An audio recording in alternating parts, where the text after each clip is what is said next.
Welcome everybody to WagerTalk Today. I'm Lawrence Presman, your host, and we've got a great show of betting information coming your way. Andy Lang will be our first guest. He's got two prop bets for us, both in the NFL and both on quarterbacks. After him, we got Gianni the Greek. He's got a bet for us on the Clemson game in college football. And we're going to dig deep into the Philadelphia-Baltimore Ravens game, a game that surely should be awesome to watch. After that, we will have Dave Mason from BetOnline joining us. Before we get into any of that, I hope all of you guys had a wonderful, laugh-filled Thursday, a beautiful Thanksgiving. I did not. It happens. I was on the over in the Detroit Lions game. That was a doozy. And then I ended up having a horrible day of sports betting, only to have an even worse night of poker. I lost with a nut flush. I lost with a ace high straight. I lost with jacks over threes.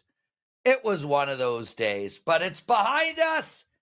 And I am going on a run. Are you, Andy Lang?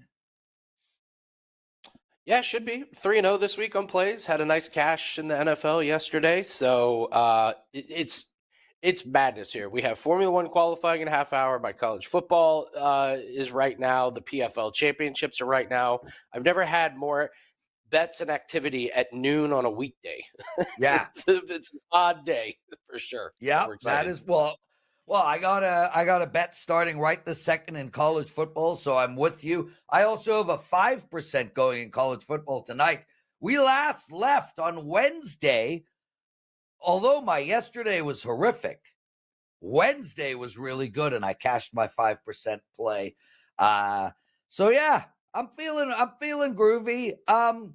Andy Lang, let's get into this first prop bet for us. And it's on Justin, as I say, Herbert. And he plays for the Bolts. And you like him to not throw an interception. I think if he does, it might bounce off one of his receivers' hands. You know, the one who couldn't catch a ball last week. Why do you like this bet? Do you know he has one interception this year? Just one. Wow. It was in week 2. Well, let's start there. Let me ask you quickly. I know you got written down, but isn't he due for some interceptions? Yeah, but the point of this play is I think you play it every week for the rest of the season. And you're probably going to, have a winning record. So, yeah, I'll play it this week because I love the matchup here. Yeah, he might be due for one, but if he does throw one, just come back and play it next week. This is one of those where hopefully we go like 4-1 or 3-1, run here. Atlanta has an awful pass rush. They cannot put pressure on the quarterback. PFF ranks them as the second worst pass rush in the league. Falcons have no interceptions in the last 3 weeks. Justin Herbert has gone 260 pass attempts with no interceptions. And you're looking at some of the things that he does, Prez. He's not forced the ball in there, and he's running. He's using his legs. 4 rushes, 5 rushes, 9 rushes, 3 rushes, 4 rushes. So if there's something that's not there, instead of throwing it into a tight window, he's taking off and running, or he's throwing it away. He'll go some of these games without a lot of attempts. Like in a game they won against Tennessee, they won by 10. He only had 18 pass attempts. So I know J.K. Dobbins is banged up, but this team likes to run the ball. I think they're going to run the ball a lot. Herbert is not making any mistakes, and I just don't think Atlanta is going to be able to put him in a bad situation with their pass rush. So I'll take him not to have an interception. Yeah, listen, and that makes sense. So basically the strategy here is if he does have an interception, we'll bet this again the following week. Are you going to Nightingale it? It's Martingale, no, but you know me, I changed. I know it's Martingale, bro, but I change all words. Are you going to Nightingale it? No, I'm not going to Nightingale it. That's up to personal preference. Me, no, I'll just hope to have a winning record after 4 or 5 weeks. Yeah, I suggest to everybody out there, never, ever use the Martingale. Never Nightingale. Teddy went to Vegas when he moved to Vegas. He literally in his first week there, first time in a casino now that he was a resident of Vegas, he tried the martingale and lost it all, everything. I think he went like, oh my gosh, 7 or 8 deep on the roulette wheel, hitting like black or red or whatever it was, and yeah, that didn't work out for him. Then he became a gigolo. Okay. Yeah, listen, there are women out there that like really hairy men. Okay, why am I saying this? I'm not saying this stuff anymore. Okay, Andy, I'm sorry I had a moment. It was in the past. We will move forward. Baker Mayfield. Yeah, Tampa this is Bay. another play. Yeah, this is another play. If you've been playing it all season long, you're up. It's 7-4 to have over 1.5 touchdown passes. He's gone 2 weeks in a row without having 2 touchdown passes. One was against San Francisco. Their wide receivers were completely banged up. Now they finally have Mike Evans back. That's going to help a lot. So I played this against the Giants last week. Somehow Prez, he threw no touchdown passes in a game where they scored 30 points. And I watched this game 3 times. Somebody got tackled at the 1-yard line and they ran it in. 2 of those times was a pass that Baker got the guy and he just like fell a little bit short. So they like to throw the ball when they get inside the 10-yard line. Again, getting Mike Evans back, K. Dotton has really fit in well. And those running backs can catch passes as well. This is another play. I think you just play it every week. But against Carolina, they're awful against the pass. They give up 2 touchdown passes per game. Mahomes just had 3 touchdowns. That was his best game of the season. So it's a Carolina team I want to fade with Baker this week. Yeah, and this play makes a lot of sense to me, Andy. I mean, firstly, he's a gunslinger, so we're going to see him throw the ball. He throws it in the red zone, and he throws long bombs, too, which could get us there. And the other reason is, as you said, they're playing Carolina, just a horrible pass defense, and a team that, again, like you were talking about with the Chargers, really don't have any type of pass rush whatsoever. This bet makes a lot of sense to me. Justin Herbert, no interceptions, -110. Baker Mayfield, over 1.5 touchdown passes, -125. I love it, Andy, and congratulations on your 3-0 yesterday. What else do you have going for the clients this weekend? Take advantage of the 7-day pass for $69. It's our annual Thanksgiving pass. It's a smoking deal. We don't run it very often. Since January 1st, 2023, we're up 187 units. That's number 1 at WagerTalk. We've got a Formula One race this weekend. We're 10-2 in NBA plays this year. We've got tons of NHL games. We got tons of NFL action off of our 1-0 day yesterday in NFL. So just take advantage of the 7-day pass. There's no better time. This price doesn't come up very often. And if you're going to use it, might as well use it on the guy that has brought in more units than anyone the last couple of years. So hope everyone had a good holiday, and let's cash together this weekend. Andy Lang, everybody, as good as it gets. Honest to God, one of the single best bettors I know, and very creative in his betting style. If you guys like prop bets, ancillary sports, Andy is your man, and every year he has been up profit since he joined WagerTalk Today. We're lucky to have him. Andy Lang, everyone. Andy, have a wonderful weekend, my friend. Okay, guys, we've still got a long show ahead of us. Gianni the Greek's coming on. He's going to talk NFL and college football. We're going to get a ton of actionable betting information out of him as well. We got Dave Mason at the end of the show. But before we get into any of that, we're going to go straight into the presidential address. I want to talk about the Vegas-Kansas City game, and I want to talk about it now.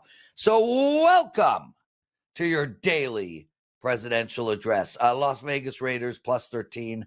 They're going into Kansas City. The total here is 42.5, and I'm going to take this game apart. Before I do that, I just want to remind everybody that we have our most popular promo going. It goes until December 3rd. It's the best promo we have at the website. And we've had so many of you guys purchase it. So shout out to all of you guys. Thank you so freaking much for showing trust and loyalty in us. Basically, it's 7 days, all access for $69. I have a huge weekend prepared. I got a 5% play in college football up today. I'm on a 5-1 run in my big college football bets.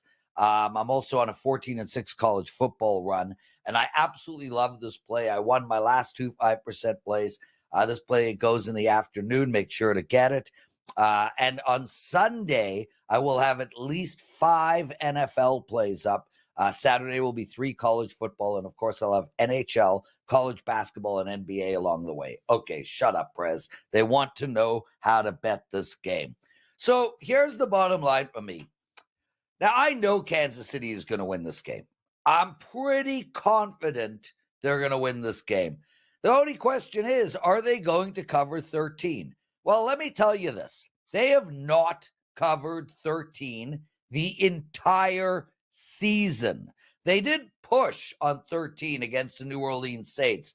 But man, how can you take a team minus 13 points if they've never covered minus 13 points the whole season? Not only that, they haven't covered any amount of points that has been against them in 5 straight games. This Kansas City team does not seem to be covering spreads right now.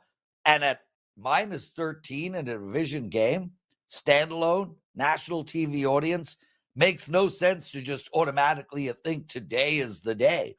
I know. I get it. Las Vegas stinks. I'm with you. They don't have a quarterback. There's clearly a lot of mess going on in the dressing room. They're likely going to have a new coach next year. This team is on a free fall. Tampa Bay without their wide receivers stunk. They stayed within 13. Hey, this very Vegas team who stunk as much as they do now on October 27th, they stayed within 13. Frankly, this Kansas City team is ripe for a beatdown. They are ripe for a huge upset. And although I don't think the huge upset is going to happen today, this is not a covering machine. Take the Las Vegas Raiders plus the 13 points and maybe just a teeny little sprinkle on the money line as it pays so beautifully. And Kansas City has already shown this is not some offensive juggernaut. And defensively, they've clearly taken a step back. That's it for the daily presidential address. Let's bring Gianni the Greek in. Gianni, what do you think? All right. Happy Thanksgiving. Kansas City hasn't been winning with margin all season. Right. But the thing is, have the Raiders just given up on the year? The last 2 road games, they lost by a combined 32, 34 points. Yeah. And that's the question I have. Like, if they're down at halftime, how do you come out in the second half? Like, what do you care about? You're not going to the playoffs. The season's just about over. That's the worry I have. Cold weather in Kansas City. Like, I think these guys just want to get home if they're losing at halftime. That's the problem. What kind of effort do you get out of the Raiders? That's the issue. Again, you're right. Kansas City has not been winning by margin all season. They just haven't. No, and you know what? Listen, there's a reason from my perspective that the Raiders are not a client play, and instead I like them enough to give them out on the show, but to not release them to my clients. And that, Gianni, is the reason. However bad Kansas City is against the spread, the Las Vegas Raiders might be worse in the other direction. And I love what you're saying about the second half, because I'll tell you guys, if you have been watching Kansas City, this is a team that went ahead in the second half is going to play ball possession. They are going to run, and run. If they are ahead in the second half, I would look to take the under.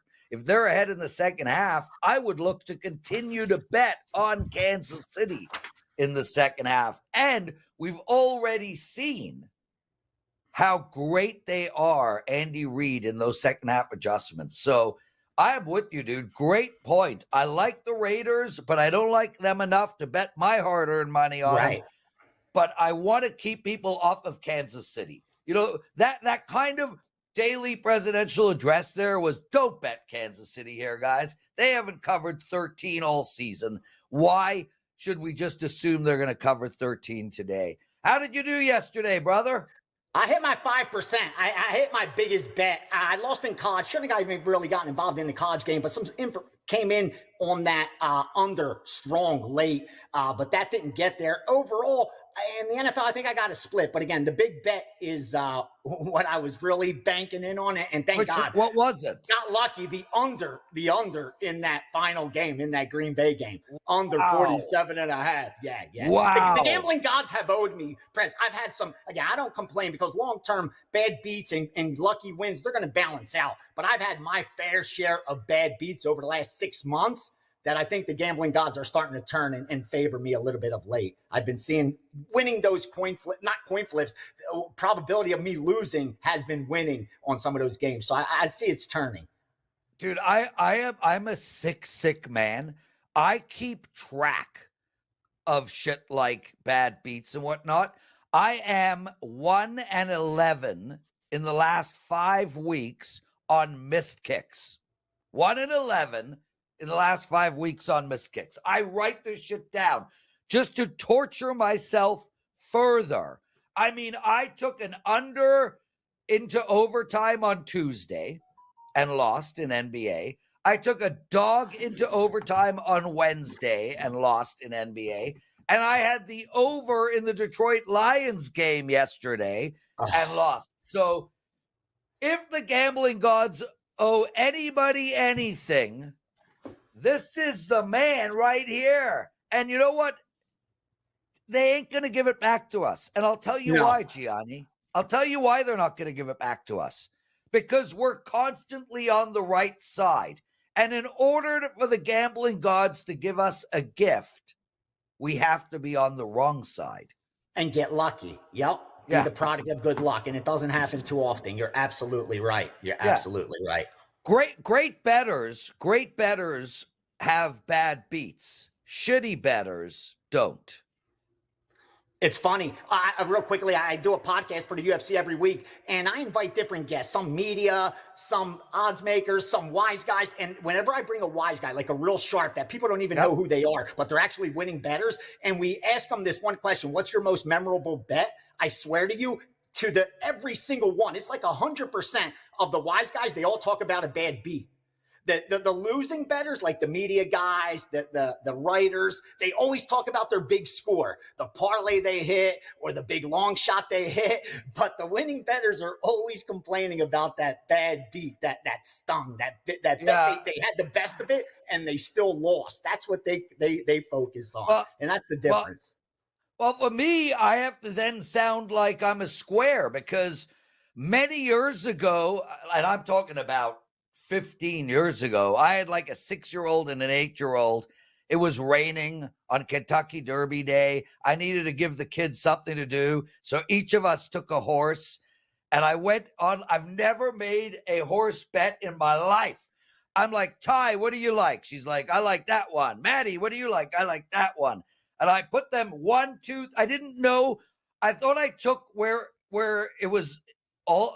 Instead, I put a $60 bet on 1, 2, 3 in order. Not boxed. Right. $12,000. I will never forget that bet, Gianni. And it's a winning bet. So it was with my kids and we were screaming and yelling. It was a great dad moment. Okay, let's get into some college football for tomorrow. You like Clemson -3. Tell us why.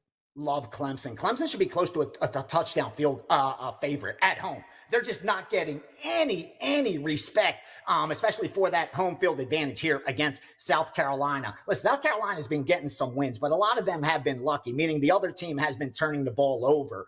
Just look at their last couple of big wins and look at the turnover ratio of the other team. And again, that tends to balance out. When you get lucky with turnovers, that tends to regress and progress towards the mean.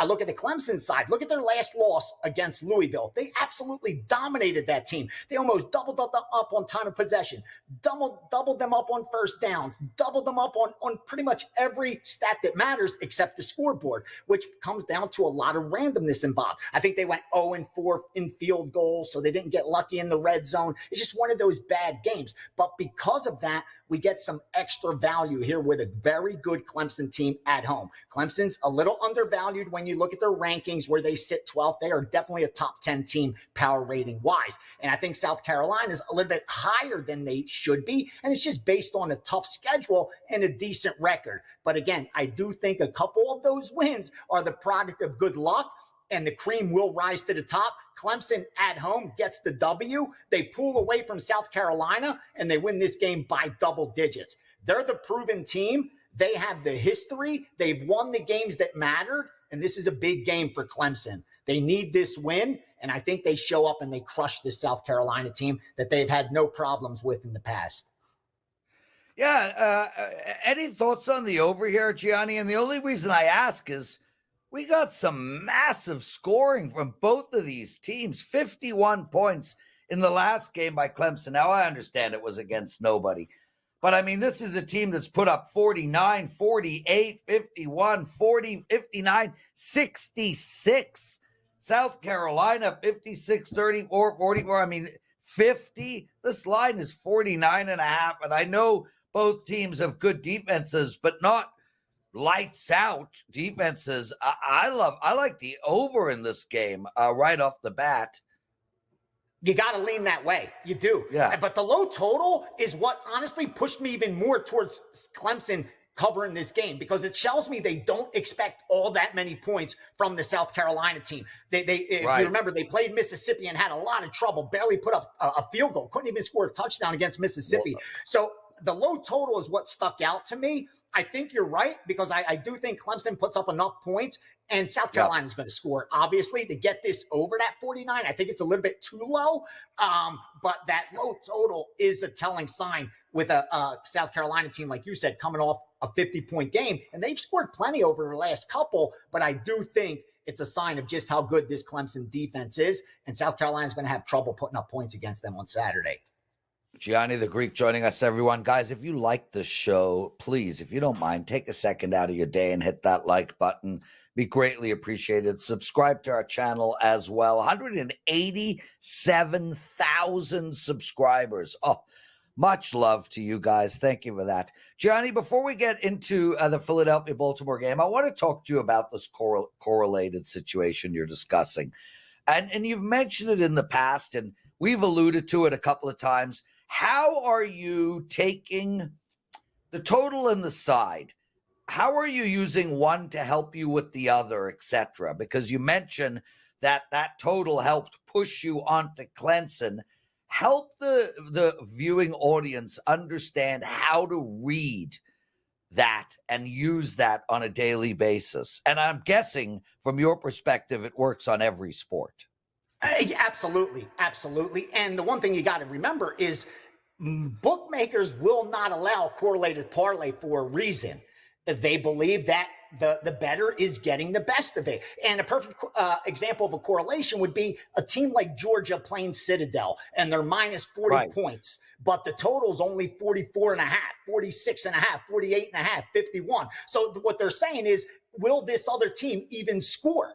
Because if you bet Georgia, then you got to bet them with the over, right? If Georgia's going to cover 40, then they should be able to go over 44, 46, 48. When that's the case, 9 times out of 10, the sportsbook will not allow you to place that parlay.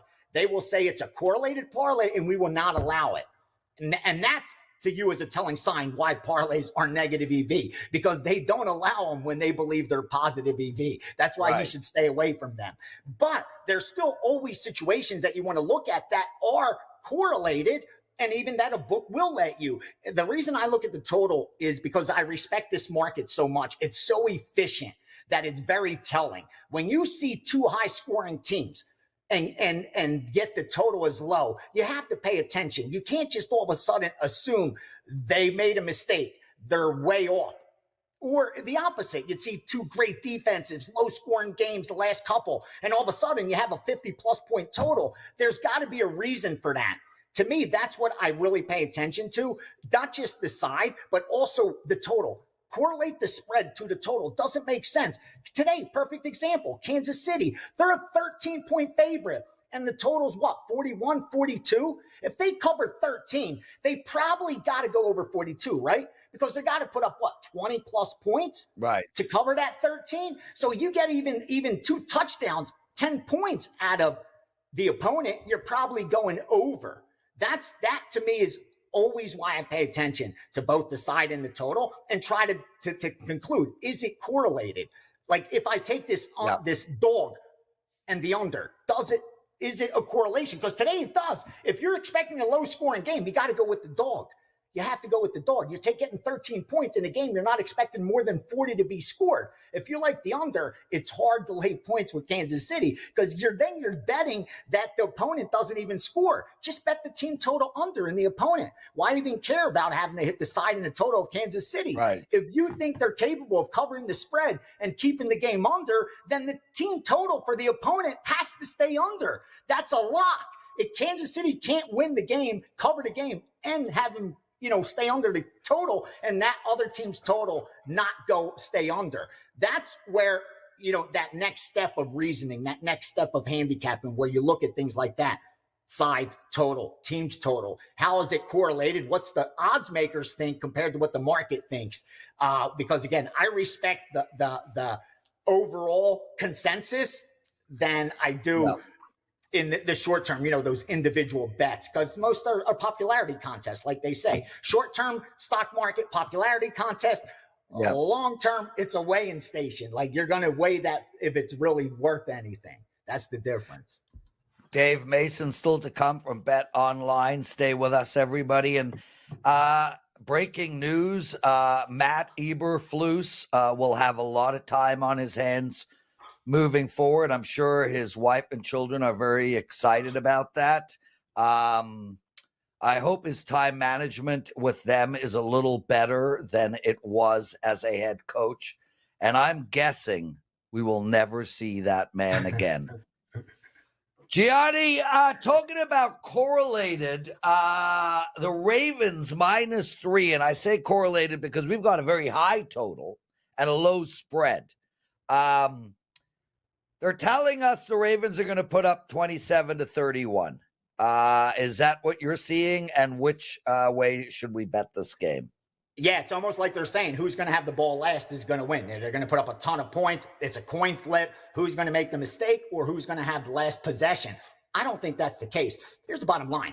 Baltimore is the best team in the NFL. On a neutral field, they will be favored over everybody and anybody, even the Detroit Lions. Yes, I said it. They would be favored on a neutral field over the Detroit Lions. Maybe that's not what the odds makers would bring out because their job is to balance risk. It's not to predict outcomes. So they would probably bring Detroit out as the favorite, and the sharp bettors would line up on Baltimore and take the points, and that would balance out the risk because the regular betting public would be all over that sexy Detroit team. That's how that would play out.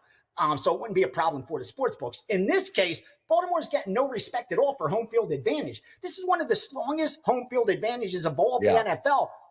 Long term, forget this year's sample size. Forget this year's sample size where they've only lost one game. And what I always talk about, forget when you compare home field advantage, you have to compare it to their road games. How are they compared to the road games? Because if I'm 5-0 at home, Prez, and I'm 5-0 on the road, my home field advantage is pretty much nothing.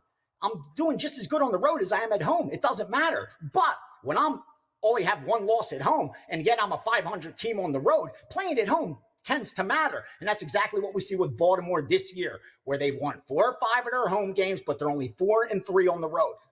0.4 home field advantage. Philly, 5-1 on the road. I think they've gotten a little bit lucky. Few NFL teams are going to win 6-7 games on the road. We expected Philadelphia to have a much better season the way they tanked down the stretch last year, but I do think they're gotten out ahead of their skis a little bit. And the market reflects that. They've outperformed it. A 9-2 team that's 7-4 against the spread is not good for the sports books. That is not a good outcome for them because they're getting bet and they're covering spreads. Instead, they like a team like Baltimore, who may be sitting at, 67% straight up, but they're barely 500 ATS. With the VIG, you're not even at break even. That means they've done a good job of pricing Baltimore, not so much of the Eagles. That will always regress and progress towards the mean because the NFL market's one of the most efficient. That's what we're looking at now. Because again, Baltimore should be above that key number of 3, about a 4.5 point favorite. That's not happening now. You got pretty much the number one offense in all of the NFL against arguably the best defense. I don't think that's the case. I think this Philly defense isn't phony as a $3 bill, but they're not as good as they're being made to seem. And I think Baltimore shows up on Sunday, shows why they're the best team in the NFL, and does some damage and crushes this Philadelphia team who is coming off, that road game in LA on Sunday Night Football. I think that was. Give me the Baltimore Ravens finally returning home off, a meaningless game against the Chargers. They show up, they crush Philadelphia, lay the points with Baltimore. They win by double digits. Gianni, we only have a few more minutes with you. Let's race through the college football card and the NFL card. I'll just sit back and listen to the hurricane that is about to happen. All right, couple college football plays today. Later, Sam Houston State plus the 3. They were looking to get 3 even lane juice to get that 3 on Sam Houston throughout the entire week. Under also in the Stanford San Jose State. That one's opposite the public who is betting that game over. I like Clemson and also Louisville. Louisville first half against Kentucky tomorrow. Real quick, Sunday in the NFL. Go over Titans Commanders 43-44. Chargers Falcons over 47.5, 48. I like the Ravens. Also Buccaneers minus the 5.5. Bengals minus the 3. And college basketball today, Ohio State minus 2.5 and 3. Rice plus 3. Belmont minus 6.5 and 7. And over 142 in Navy. Hope you do some damage today. Thank you, Prez, for sharing your time with me. And enjoy those leftovers.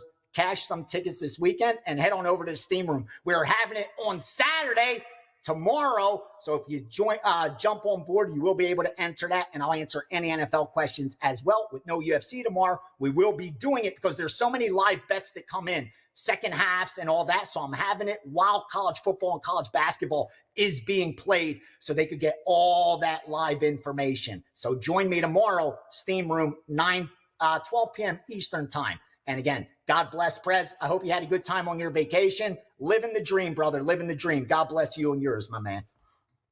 You too, my brother. Thank you, Gianni. Everybody, if you've never played Gianni before, if you're a new customer to the website, perfect week to join us. You get a 7-day all-access pass for only $69. You get every play the handicapper puts out. If you've never played Gianni, you're looking at a very high volume, efficient, and effective sports bettor. So check him out over at WagerTalk.com. Dave Mason joining us from BetOnline, and what a pleasure it is to have you on the phone, my brother. How are you? Yo, Prez, thanks for having me, man. So yesterday, your son or your nephew asked you if sports betting was fixed. It was neither. Just a youngin' that was these youngsters these days, man. They just think everything is rigged, and they asked me if the NFL was scripted. So I told him yes, of course, just to bust his chops. And then he showed me a video of some guy he follows on Instagram or one of these other social medias. Dude had a system how to beat roulette. So, and then the roulette wheel had double. Yeah, the roulette wheel had double. The roulette wheel had double zeros on it too, which is even more impressive to how you get a system on a double zero roulette wheel. So yeah, man, I just sat there, rolled my eyes, and ate my turkey and all that good stuff. But yeah, everything's rigged these days, I guess. Yeah, and guys, real quick on that roulette discussion, the single worst bet you can make, maybe in the world, is playing roulette. Now, obviously, if you play red or black, it's a hell of a lot better, but it's still horrible. Stay away from the roulette wheel. I think the hold is, I think it's 90, somewhere around 95, 94, 95%. I don't know if you know, Dave, but yeah, it's somewhere around there. For every it's 100 all.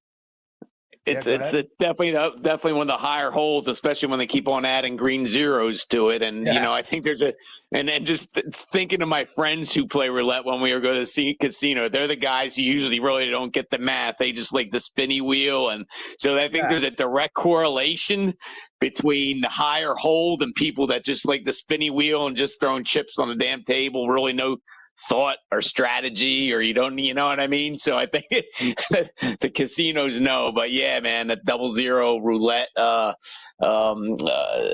system this guy has on Instagram or something. Yeah, I'll study it. I'll get back to you next week. I went to Vegas a few years ago with a buddy who has a roulette system. There we go. I ended up paying his mortgage for 2 months. That true story. Legitimately true story, bro. Swear to God. Okay, so let's start with yesterday. How did the books make out on Thanksgiving Thursday? Yeah, we always get. It seems like we always get beat on Thanksgiving. And yesterday, it wasn't. It could have been great if Eberflus and Williams knew how to manage a clock at the end of the game, and then got that. We won that game, but it could have been, if they upset Detroit, it would have been a colossal haul with the money line parlays and teasers and spread parlays. But we still won because they covered, and then the regular teasers got busted up. But man, it would have been great if they won that outright. And then the other two games we lost, Dallas game lost. So. It's a little bit of fool's gold, too. I looked at the numbers, and we lost a little. But that being said, those Thursday games, it's hard to determine the exact numbers because we're grading losing teaser money line bets that lost yesterday. So that adds on to our win. However, the legs that are still live, keyed on today's games, tomorrow's games, Sunday's games, whatever, they're still live. So it's kind of fool's gold, looking at the numbers, we were down a little, but that, there's so many open tickets for parlays and teasers that in reality, it was a lot worse than that. So. Well, we got rivalry week in the middle of action right now. A lot of college football games already underway. Colorado up 14-0, Ohio up 14-0. I'm currently on East Carolina. If you guys want to join me there, you can still make an in-game bet. They marched the ball all the way down to the 7, and Matt Eberflus themselves into 0 points. What are you seeing for later today and tomorrow in college football? Yeah, I'll go over some sharp stuff first, including the games that started. Ohio minus 15, Minnesota getting points. Mississippi State plus 26.5, Nebraska plus 3.5 or more, Georgia Tech plus 19, UCF minus 9, Utah State plus 6, Clemson minus 2.5, Michigan plus 21, Air Force minus 3.5, West Virginia plus 3.5, Jacksonville State plus 1.5 or more, Kansas State plus 3. As far as lopsided bet counts, Mississippi State getting all those points, 76% on Mississippi State. Georgia Tech, 72% of the bettors on Georgia Tech. UTSA, 63% on UTSA, 78% on South Carolina. ECU, you're on them, so is everybody else. 71% on ECU, 75% on Vandy, and Ohio State's getting 62% of the early bettors. So, action's great, man. Can't believe college football is winding down already, but we're really looking forward to this new playoff system. Can't wait to see that. Got to get a lot of action there. Before we turn our attention to NFL, I have a question for you, Dave. One that I've always tried to figure out an answer for. Why is it that money lines in football, there's very little consistency in the sense that last week we had Buffalo Bills -3 at some parts against the Kansas City Chiefs. And I think it was, or the week before, whatever it was, the money line was minus 135. Now we have Baltimore -3 against Philly, and the money line is minus 160. Yeah. Can you explain to me how the money line is developed and why it is always different? I'm a little baffled about that whole thing. Yeah, I mean, I've kind of scratched my head on that over the years too. I mean, you see it off by 20, even 30 cents sometimes, right? And Yeah. a lot of it's just on action. Sharp action. Sharps might be on the spread, but not the money line, or vice versa. So they're moving that number. And I kind of touched on it earlier. There's just so much money on these teasers and parlays, money line parlays now. I mean, we're taking more action on those than straight wagers by a lot. I mean, especially with teams like road chalk of -3 points. There's just so much money on that money line parlay on the favorite that knocks it up a little bit. That'll definitely knock it up, and the straight wagers on that money line too. Whereas the liability might not be that much on the spread, but there's more liability on the money line straights and money line parlays. So yeah, you would think that it would just stay in line with with everything, maybe 5 or 10 cents, but yeah, just because of that.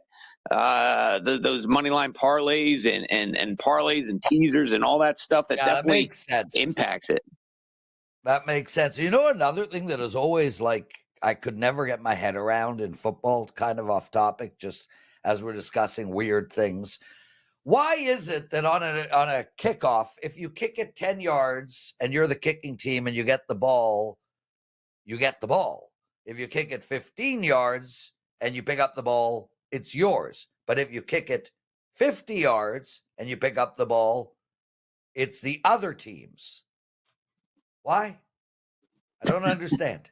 I don't know. A lot of mystery questions of life. You know what I mean? Yeah. Is there a yardage where an onside kick is no longer an onside kick? If it goes over 30 yards, you can't get it? I don't understand. Anyway, totally irrelevant for the world of sports betting. Just something I never really could figure out.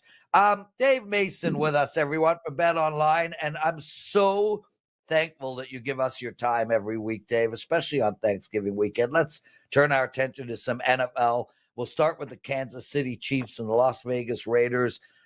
Any suggestions on how to bet this game, and what are you seeing out there? We're clearly having money come in on KC. Right. There's 13.5 already up. Yeah, I mean, we actually most of our money's on Vegas. Actually, what is it, like 55% of the bettors and 58% of cash? That being said, yeah, we're at 13.5 -105 right now.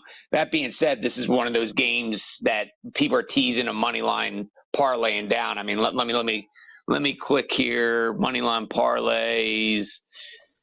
Yeah, holy hell, like 98% of money line parlay cash is on the Chiefs, and they're about 80%'s teasing down instead of teasing up. So those are going to be our big sweats on this game without a doubt.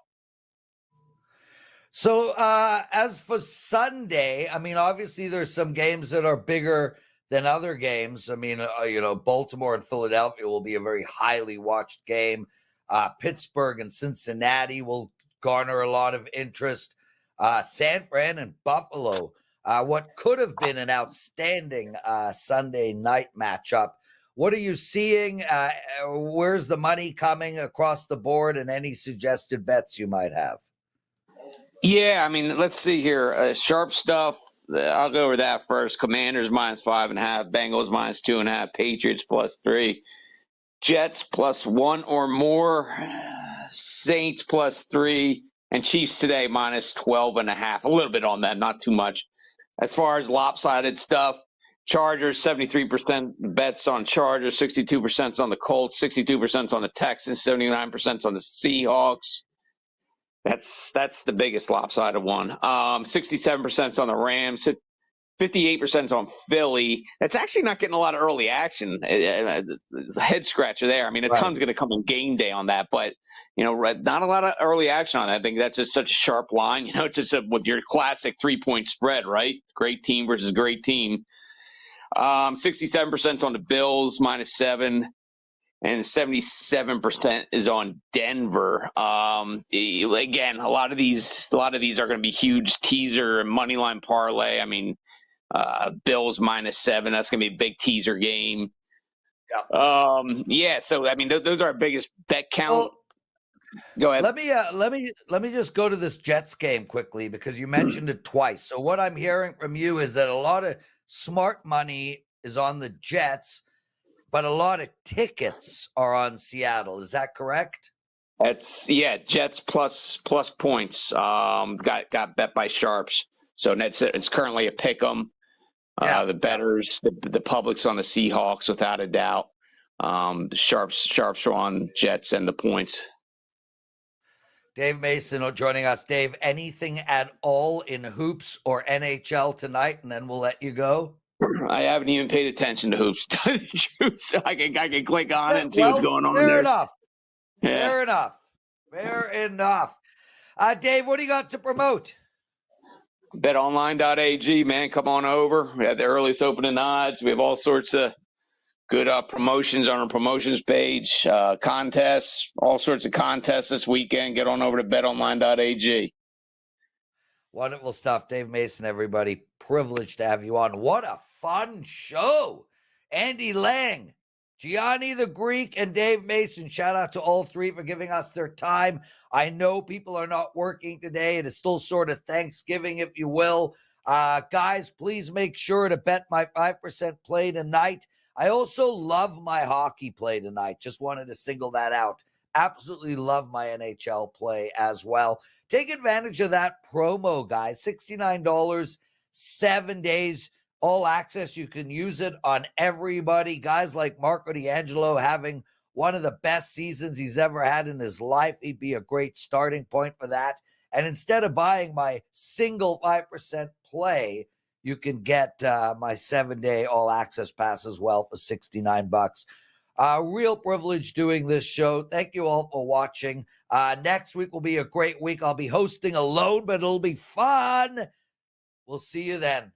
Kick ass, everybody.